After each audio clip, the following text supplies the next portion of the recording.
What happens when 8,000 leaders from the entire world come together to discuss topics like pelvic pain, childbirth, abnormal bleeding, menopause? Find out on today's episode.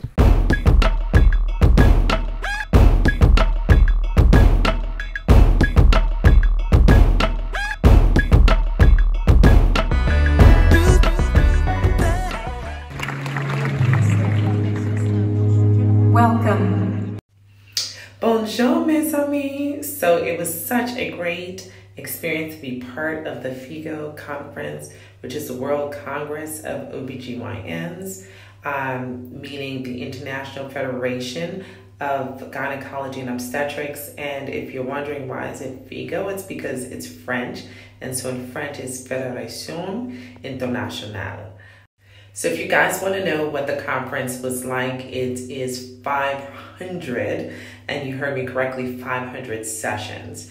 And it involves 8,000 participants representing over 116 countries and 135 professional organizations. So you have a wealth of information, countries of various levels of development, representing the entire diaspora of the human race.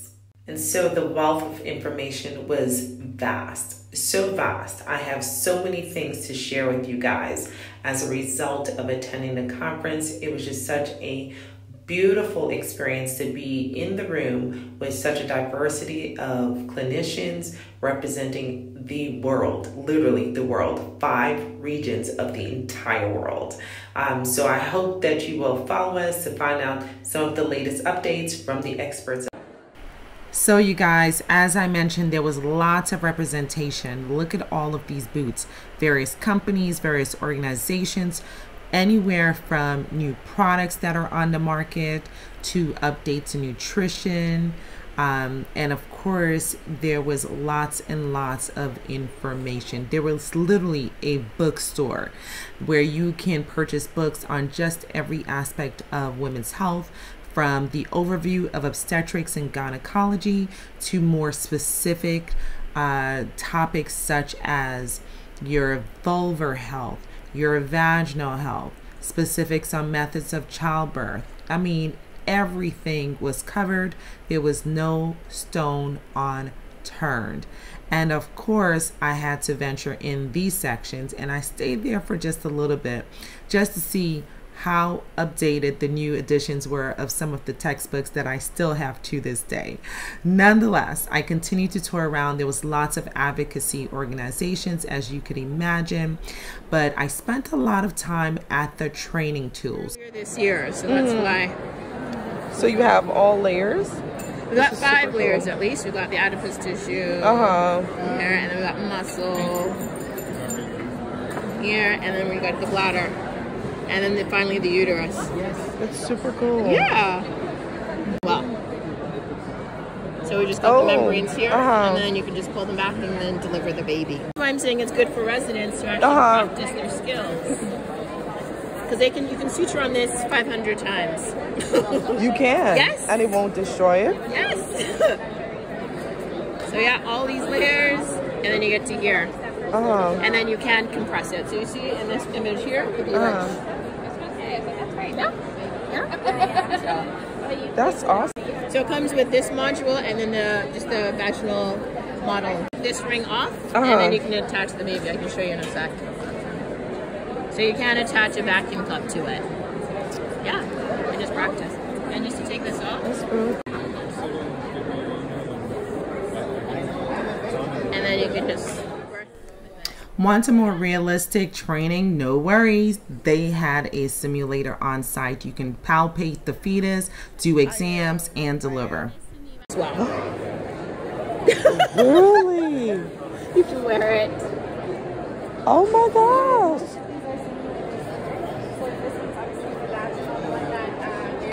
Here is for C-section, which is really nice.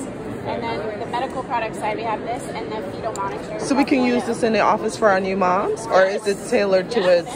But it is primarily Anybody who wants to learn. Oh my gosh, my lactation educator. So this was pretty cool. I hope you didn't miss the squirt, but this literally only works if the mom or the trainee properly express the breast manually. How cool of a training device is this? Or is put on when baby comes out. So it's dry electrode technology, so baby should be wet, and you put it around the torso, and you get a heart rate reading in about 12 seconds. So you don't have to yell it out or tap it out, and unlike an ECG electrode set, you're not going to have to put anything else on baby's skin. They won't slip off. It just easily goes around the torso. Oh, that's awesome. That was truly awesome. What was even more impressive was the effort made by so many companies to either have products that were ethnically neutral or diverse in color. Where you go in, let's say we take the diagnostics perineal repair. Then you go down here. And then you can see the diagnostics. If an individual person had logged in, you have now completed 92% of all the videos in the diagnostics. How to position the woman, how to use a suture tampon, how to first degree tear, second, and so on and so forth. We have about 1,000 videos on the homepage regarding tears. And when you see them... An important fact that we learned today was, or that stood out for me, was just really the impact of maternal mental health on generations.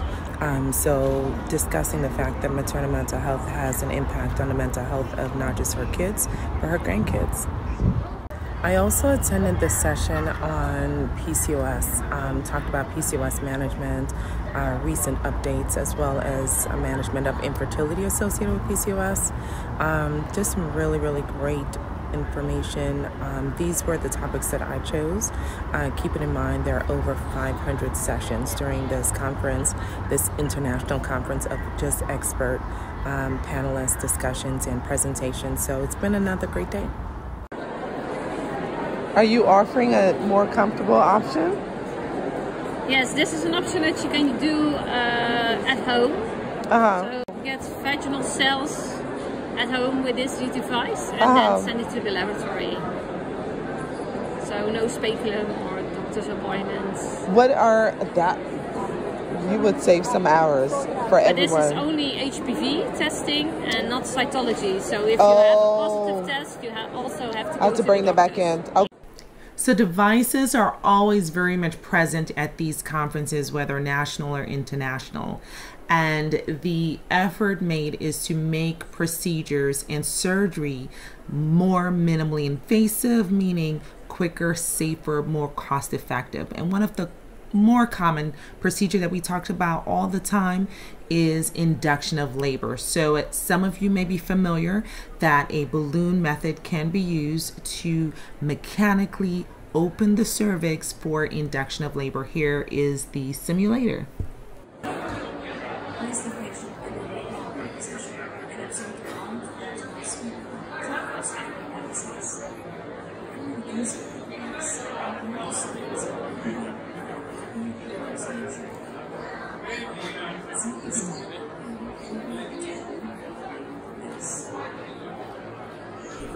So it's going to be a little bit tricky to really hear the details of the video, but what it is ultimately showing is the insertion of the speculum, which we're all familiar with, that goes in the vagina, and then you will see the insertion of the stylet with the balloon that's being inserted into the cervix. So the 10 colored body part that you're seeing is the baby's head, and then you see that very translucent area that is the amniotic sac or the membranes, and then you're seeing the insertion of the balloon just below that. Just to give you some orientation as to what the video is demonstrating, this is a double balloon, so you will see inflation on both ends.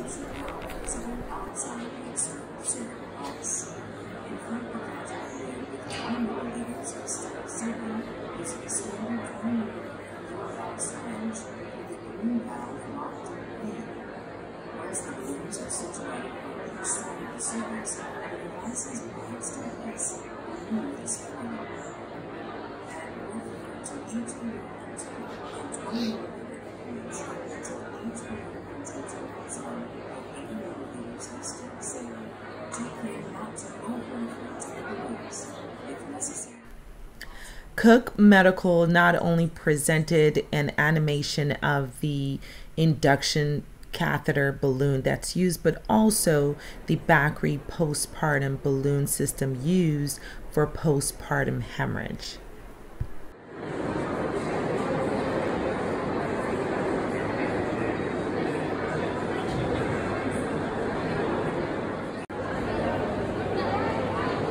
When I tell you everything was there, there was also animation demonstrating the treatment of mild stress urinary incontinence with laser therapy.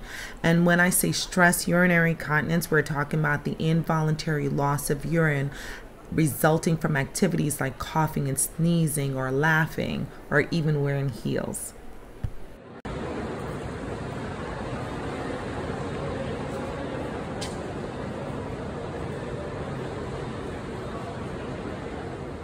What's really amazing is that it allows for all countries to be able to participate, whether you're a developing nation or a developed nation, and leverages the costs and the fees according to the wealth of the nations that are participating. So it allows everyone to have the opportunity to be a part of the conversation and to also contribute to the conversation by representing the populations of their countries, providing a wealth of information and allowing every country, regardless of their, for example, gross national product, to really participate in contributing to women's health, not only by being a representative of their population, but also bringing the education and the information that's learned and the importance of issues in their population to the table so we can work collaboratively to improve women's health across the board.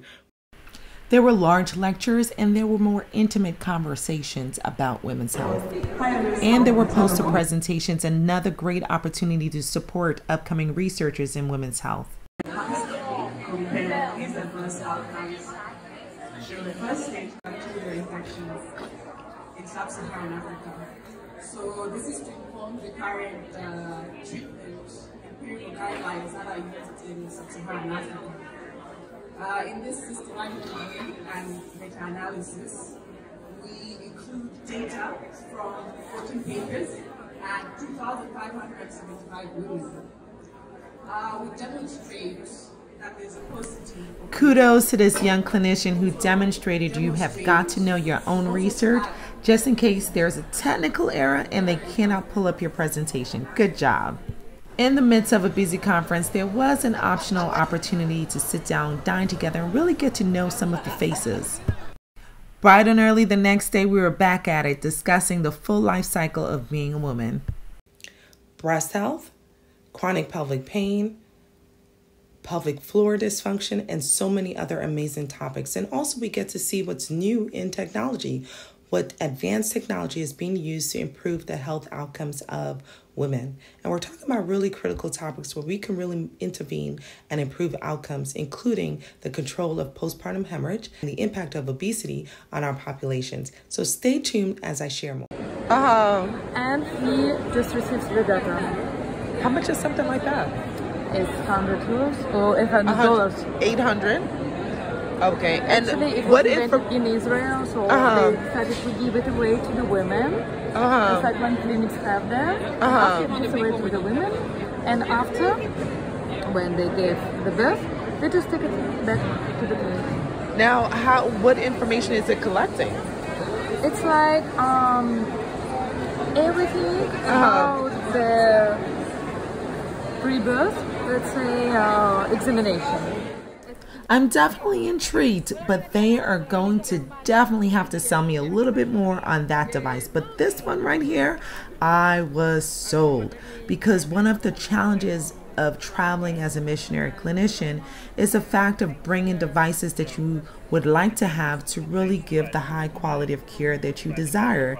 And this is a device where you literally just have to purchase the probe. You no longer have to drag a big ultrasound machine with you, and it has the ability to be able to access and download the information to your cell phone without the need for advanced Wi-Fi, which is oftentimes a challenge in more remote and rural areas. So I was very fascinated by this one. Oops.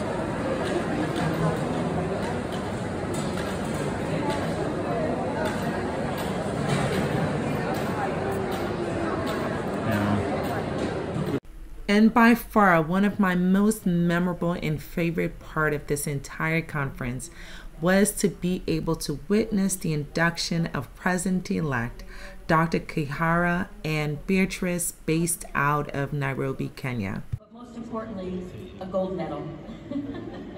You get the Olympics win right now. Let's put it over here. Congratulations.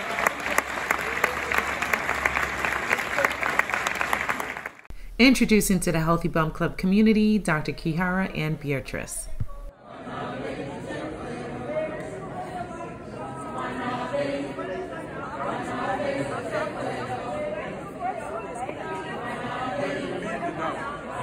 I couldn't stay for the entire ceremony, but I was glad to get a glimpse of the preparation.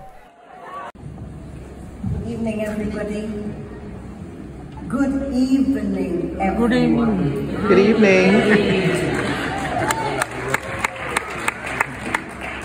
I don't know. First and foremost, I really want to appreciate the trustees I've been working with. I've learned a lot of lessons. Jean, the board of trustees, the regional trustees, the council. This is the first time sub-Saharan Africa is on the map. It's on the map. We have been in FIGO. We formed AFOG in 2012. But it gives me really a lot of humility, at the same time honor, at the same time, it's a cocktail of emotions. But just to know, it's the first time for sub-Saharan Africa, first time African lady, youngest, because I've looked at the leadership that FIGO has had. And I believe it will be a transformative FIGO.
That's all, folks, for the recap of FIGO 2023. Thank you for joining us. Believe me, this is not the end, because I have lots to share with you, as I mentioned before, about all the topics I was able to sit in to listen to the experts. Stay tuned. I was just so inspired and just awe, right? Because here I am sitting in a room of people of diverse religions, skin colors, genders or gender identities, and name it. We are the diverse group, 116 countries represented. And we came together in the midst of other countries being in conflict with the same focus. Everyone in the room focused on wanting better lives for women and children around the entire world.